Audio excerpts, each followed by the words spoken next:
Sahabat Dewiku, kembali lagi kita ngobrol wasra dengan Dewiku berkolaborasi dengan Perempuan Pelestari Budaya. Dan kali ini kita akan membahas batik Cirebon, yaitu batik Megamendung.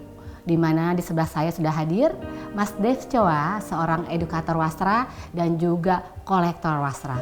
Mas Dev, hari ini tuh kita akan membahas batik Cirebon Megamendung khususnya. Ceritain dong Mas tentang sejarah dan juga makna di dalam batik Megamendung tersebut. Ya, sahabat Dewiku, pada kali ini kita akan membahas mengenai batik Megamendung dari Cirebon. Ya, dari kata Cirebon sendiri itu artinya Cirebon adalah air rebon. Jadi rebon itu sebenarnya dari udang, karena memang Cirebon adalah penghasil udang. Jadi boleh dikatakan Cirebon adalah batik di area pesisir utara pantai Jawa, begitu.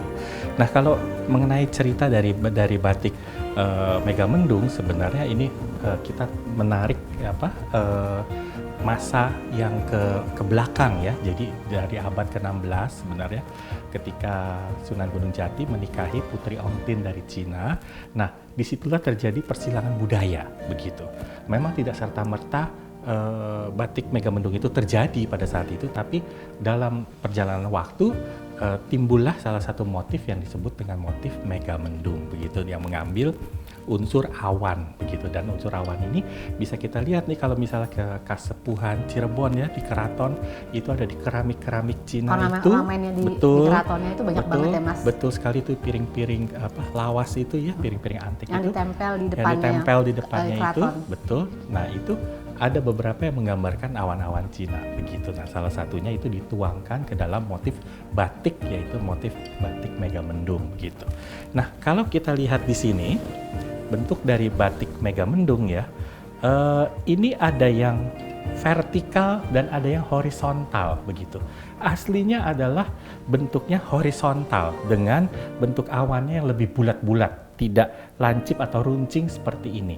Biasanya umumnya kalau lancip dan runcing seperti ini kita sebutnya cadas watu ya. Cadas watu. Jadi batu cadas begitu bentuknya, dan ini karena di Cirebon kan banyak batu-batu cadas ya Mas. Betul, dan ini termasuk salah satu motif yang terdapat di kereta kencana di keraton begitu. Jadi kita bisa melihat ya bentuknya seperti cadas watu begini. Dan ada satu tempat juga ya, petilasan di sana yang memang areanya itu penuh dengan cadas watu begitu. Jadi ini salah satu motif khas memang dari Cirebon dan juga mengandung unsur silang budaya begitu Mbak Dia. Nah, di sini pun juga kalau kita lihat kok kenapa warnanya itu banyak, tidak hanya satu warna ya seperti umumnya di batik-batik lain. Jadi terdapat gradasi warna dari yang termuda sampai yang tertua. Ya, ini juga mengandung unsur harapan, yaitu harapan yang lebih cerah, harapan yang lebih baru ya.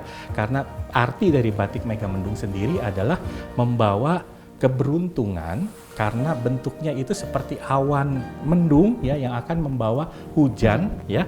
Jadi kalau misalnya karena kita negara agraria, jadi petani itu sangat mengharapkan hujan besar begitu atau hujan lebat. Karena kenapa? Tanahnya tidak kering ya, air banyak, dan pertanian juga subur begitu ya karena datangnya hujan begitu. Jadi Megamendung itu merupakan salah satu arti berkah sebenarnya, berkah yang berkelimpahan ya dalam bentuk awan yang akan membawa air begitu. Bisa akan terjadi hujan. Ya Mas ya, warisan Nusantara ini penuh dengan doa sebenarnya. Betul sekali Mbak Dia. Menggunakannya ini nggak sembarangan ya sebenarnya. Ada doa-doa di dalamnya, ini mahakar yang luar biasa. Betul sekali. Dan identik dengan Cirebon itu batiknya kan karena ada akulturasi ya. Betul. Dengan Tiongkok, jadi warna-warnanya sangat indah banget ya karena pesisir. Betul. Nah, mungkin Mas bisa ceritakan juga gimana nih Mas dengan warna-warna yang ada di Cirebon khususnya. Ya. Sebenarnya warna asli dari batik Megamendung sendiri adalah warna yang dipakai oleh Mbak Dia kalau kita bisa lihat ya di sini. Nah, warnanya adalah merah dan biru.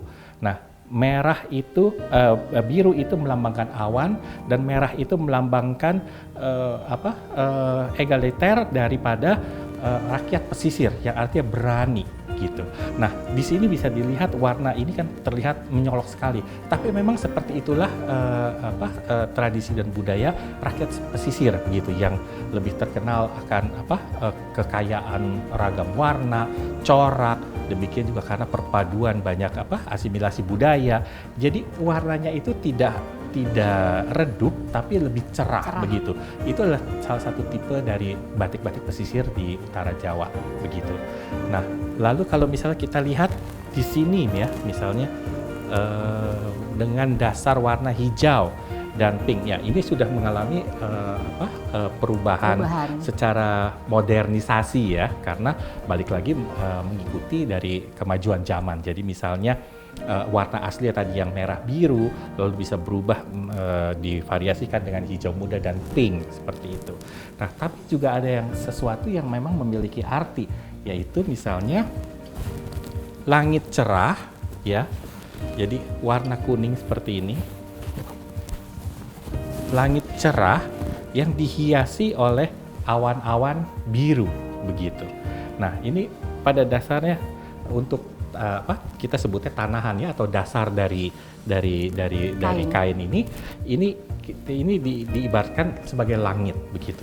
Lalu ornamen ini disebut awan-awan seperti yang tadi kita bahas, yaitu dalam bentuk megamendung seperti itu. Nah, ini kan juga banyak suka bertanya ya Mas, kenapa batik megamendung itu harganya berbeda gitu kan? Iya. Padahal warnanya hampir sama. Nah, ini ada salah satu penting banget harus kita share ke teman-teman Dewiku. Coba deh Mas, bisa dilihat yang di orange. Nah, gradiasi ini juga yang membuat harga itu ada nilainya ya Mas ya? Betul sekali. Nah, ini kita sudah masuk ke teknik pembuatan dari batik megamendung ya, seperti tadi Mbak Dia katakan. Jadi, semakin banyak gradasi ini di sini ya, semakin banyak gradasi di sini, ini menunjukkan semakin banyaknya pengerjaan warna gitu, dari yang termuda lalu ditutup lagi dengan malam, dimulai dengan yang lebih tua, ditutup lagi dengan malam, terus berkelanjutan, dan itu kadang-kadang mencapai tahapan 12 susun ya. Nah, 12 susun itu artinya banyak sekali pengerjaannya begitu, dari yang termuda ditutup lagi terus dan berlanjut sampai yang tertua, dan itu belum termasuk warna tanahan. Iya. Jadi seperti di sini kita bisa hitung 1, 2, 3, 4, 5, ini 6 kali pewarnaan begitu. Artinya 6 kali penutupan juga begitu, satu persatu dikerjakan, karena ini semua adalah pekerjaan tangan gitu. Nah, kenapa maka dari itu harganya bisa menjadi mahal ya, karena pengerjaannya itu sangat lama. Semakin banyak tahapannya, semakin banyak tingkatannya, akan semakin lama dan juga harganya tinggi begitu. Nah, ini dia nih sahabat Dewiku. Sudah banyak ya pengetahuan yang kita dapat kenapa harga suatu batik gitu ya. Banyak soal yang tanya, batik megamendung kayaknya begitu-begitu aja gitu. Nah, ini salah satunya. Kita sudah dikasih informasi lebih sama Mas Dev bagaimana suatu proses batik. Lapisannya harus dihitung. Jadi kalau melihat batik megamendung nggak hanya terlihat batik megamendungnya saja, tapi Betul. lihat lapisannya. Betul, dan itu bukan hanya lapisan. Apakah batik ini pun juga terdapat ornamen, itu pun akan menambah nilai dari batik tersebut. Nah, ini yang ornamen tadi ya Mas, Ya. kita mungkin lihat. Okay. Seperti contoh di sini. Setelah lapisan-lapisan awan yang tadi kita sudah lihat, nah ada lagi nih Ya. ornamen yang ada di dalam batik tersebut. Jadi misalnya seperti tadi ya, tanpa ornamen ataupun tanpa dekoratif lain. Nah, di sini terdapat dekoratif berupa naga ya. Berbalik. Ya. Ya. Nah, bagus banget ini. Dengan begini ini pun juga terdapat nilai tersendiri dengan dekoratif naga seperti ini. Nah, ini akan menambah nilai juga dari harga dari pembuatan juga, di samping dari pembuatan si batik megamendung begitu. Jadi tiap ornamen itu pasti akan menambah nilai dari batik tersebut. Balik lagi, itu pun juga akan dilihat dari kasar dan halusnya pengerjaan begitu. Jadi kalau misalnya di sini sudah banyak berlapis-lapis plus lagi ditambah dengan ornamen begitu, ya itu udah pasti harganya akan lebih tinggi begitu. Jadi untuk harga itu kalau kita menilai batik, memang kita harus menelaah secara keseluruhan. Jadi kita akan mengerti bahwa batik ini kenapa harganya tinggi, batik itu kenapa harganya lebih murah, batik ini ternyata harganya tidak terlalu mahal ya karena balik lagi dari pengerjaannya begitu. Aduh, seneng banget informasi yang didapat, komplit banget nih Mas, tadi ada filosofinya juga, biar para dewiku ini tahu gitu bagaimana proses pembuatan batik dan bagaimana batik berlapis ini ada nilainya. Dan yang pasti pengguna wasra adalah seseorang yang harusnya bisa memahami nilai dari yang digunakan. Sahabat Dewiku, untuk kali ini bahasan tentang wasra dari Cirebon ini sekian. Saya berharap di kedepannya sahabat Dewiku bisa mengenal warisan Nusantara dari berbagai daerah di Indonesia. Terima kasih, sampai berjumpa lagi.